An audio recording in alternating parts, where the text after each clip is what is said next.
دنیا ډیره په تیزۍ روانه ده او هر دقیقه هر رقم حالات راځي او هر څه بدلیږي.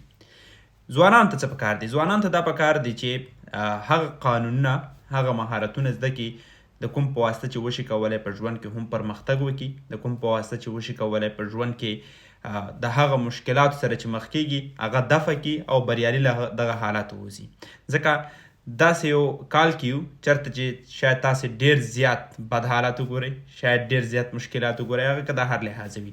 ولې که تاسې غوره قانونونه په خپل ژوند کې ولرئ او غوره قوانین په خپل ژوند کې اپلای کوئ، په ځان یې تطبیق کوئ، زه د اطمینان در کوم چې تاسې حتما له دغه چیلنجونو، له دغه ستړیاو، له دغه طوفانونو وځئ.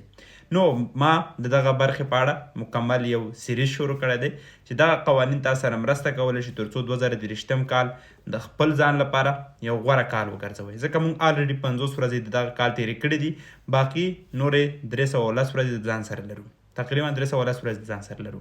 نو که تاسې همدا نن پیل واخلئ، دغه قوانین چې زه تاسو تشریح کوم په ژوند کې عملي کوئ، هره ورځ 4 ساعتو کې 1 ساعت نیم ساعت وخت ورکوئ، نو همیشه به په ژوند کې بریالي کیږئ. نو د دغې لړۍ د پیل لپاره موږ او تاسې لومړۍ برخې ته داخلیږو. لومړی قانون چې تاسې باید په یاد ولرئ هغه دا ده چې ځان ته احترام ولرئ. په 2023 کال کې په دې برخه باندې ډېر زیات کار وکړئ. یعنې که تاسې د هر څه مخه خپل ځان ته ډېر احترام ونه لرئ، نور خلک تاسو ته احترام نه لري. نو په دغه برخه باندې ډېر زیات کار وکړئ تر څو ځان ته په درنه سترګه وګورئ، ځان ته په ښه سترګه وګورئ، ځان ته د یو غوره شخصیت په سترګه وګورئ تر څو وشئ کولی په ژوند کې پرمختګ وکړئ.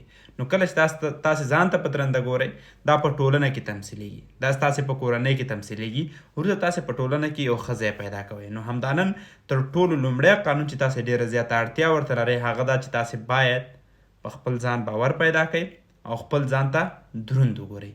نو دویم قانون لپاره منتظر اوسئ، انشاءالله زه په راتلونکي ویډیو کې تاسو سره نشو.